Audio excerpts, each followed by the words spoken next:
झारखंड के मुख्यमंत्री हेमंत सोरेन ने प्रधानमंत्री को पत्र लिखा है कि सरना कोड को वो लागू करे। ये ऑलरेडी जो है झारखंड विधानसभा से रेटिफाई इस बिल को किया गया था। सरना कोड दरअसल ये कहा जाता है कि ये एक पहचान दिलाएगा आदिवासी संस्कृति और उसकी सभ्यता को पूरे विश्व के पटल पे। वो जिस तरह के धार्मिक पद्धति को मानते हैं, प्रकृति के उपासक खुद को मानते हैं, जल जंगल जमीन की पूजा करते हैं, तो कहना उनका यही है कि आइडेंटिफिकेशन हमारा इसी हिसाब से होना चाहिए जैसे सिख धर्म का होता है या फिर हिंदुइज्म का होता है या फिर क्रिश्चियनिटी का होता है या फिर इस्लाम का होता है। उसी तरह से अलग से एक पहचान, एक कॉलम होना चाहिए। कोई भी फॉर्म जब भरा जाता है तो उसमें एक ऑप्शन होना चाहिए। अगर जनगणना अलग से होगी तो उसके आधार पर दरअसल रिजर्वेशन तय होता है कि जिसकी जितनी आबादी है उस हिसाब से आरक्षण का स्लैब होगा, और ये मांग उनकी बहुत पुरानी है। तो जाहिर तौर पे हेमंत सोरेन एक मास्टर स्ट्रोक खेलना चाहते हैं।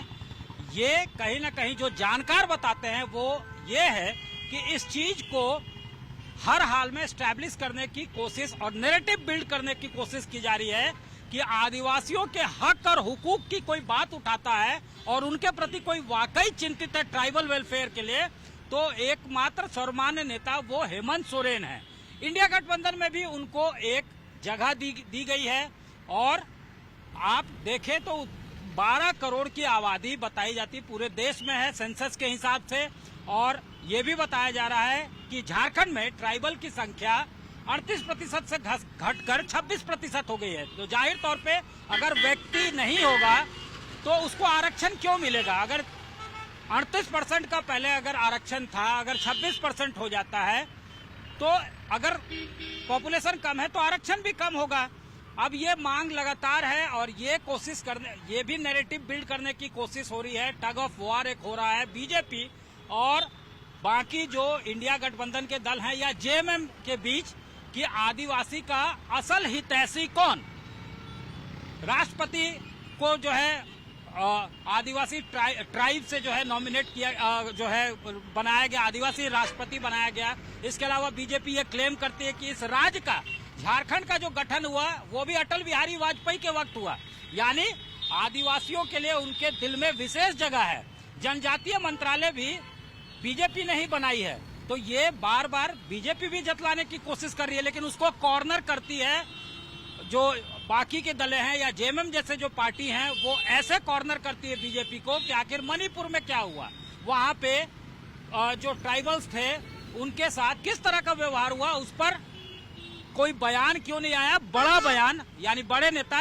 इशारा साफ है कि प्रधानमंत्री की तरफ से उस पर खुलकर क्यों नहीं कहा गया। ये सारी बातें जो है वहां से आती है। अब अगर हम झारखंड की बात करें तो अब चुनाव जो है बिल्कुल नजदीक है। विधानसभा चुनाव भी आने वाला है, साथ ही साथ लोकसभा चुनाव आने वाला है। यहाँ 5 सीट, कुल मिलाकर 14 सीटें हैं, जिसमें से 12 अभी एनडीए के कब्जे में है। 11 पर बीजेपी ने सीधी जीत दर्ज की है और 1 सीट गिरिडीह का जो है वो एजेएसयू के कैंडिडेट ने जीत दर्ज की थी 2019 में, यानी 14 में से 12 पे एनडीए का कब्जा है। लेकिन अब आपको बताएं कि 5 सीटें जो है वो शेड्यूल्ड ट्राइब सीटें हैं।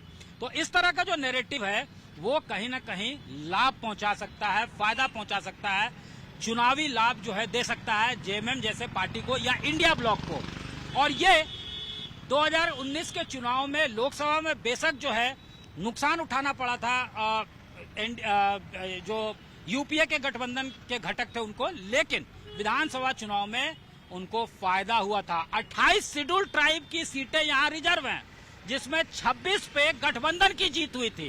तो 28 अगर ट्राइब सीटें हैं और कोई अगर नैरेटिव बिल्ड होता है, ये विश्वास जीतने में जेएमएम कामयाब होती है कि वो असल हितैषी है, तो उसका असर लोकसभा चुनाव में भी 2024 में दिख सकता है। और इंडिया ब्लॉक के पास खोने के लिए कुछ नहीं है, सिर्फ गठबंधन के पास 2 ही सीटें हैं यहाँ 14 में से। तो ऐसे में अगर 3-4 सीटों का भी मुनाफा होता है तो उसका सीधा नुकसान जो है बीजेपी को होगा। और एक और नैरेटिव जो बिल्ड करने की कोशिश की जा रही है लगातार, वो ये है कि ट्राइबल वेलफेयर के लिए सोच रखते हैं, परसेप्शन रखते हैं मुख्यमंत्री हेमंत सोरेन, लेकिन उनको काम नहीं करने दिया जा रहा है। बार बार सेंट्रल एजेंसीज जो है कभी सम्मन के नाम पे तो कभी जांच के नाम पे उनको उलझाने की कोशिश करती है। ये जेएमएम के नेता भी बार बार कहते हैं और यही नैरेटिव वार है, नैरेटिव बिल्ड करने की कोशिश की जा रही है कि पूरे देश भर में आदिवासियों के ट्राइब्स के लिए सच्चा हितैषी कौन है, कौन उनको जो है बैकअप और सपोर्ट करने के लिए वाकई जो है दिल से खड़ा है। इसी बात को लेकर ये जो है एक जानकार बताते हैं कि चिट्ठी भी लिखी गई है और इसका पॉलिटिकल फॉलोआउट जो है वो यही हो सकता है। कैमरामैन राकेश तिवारी के साथ सत्यजीत कुमार, रांची आज तक।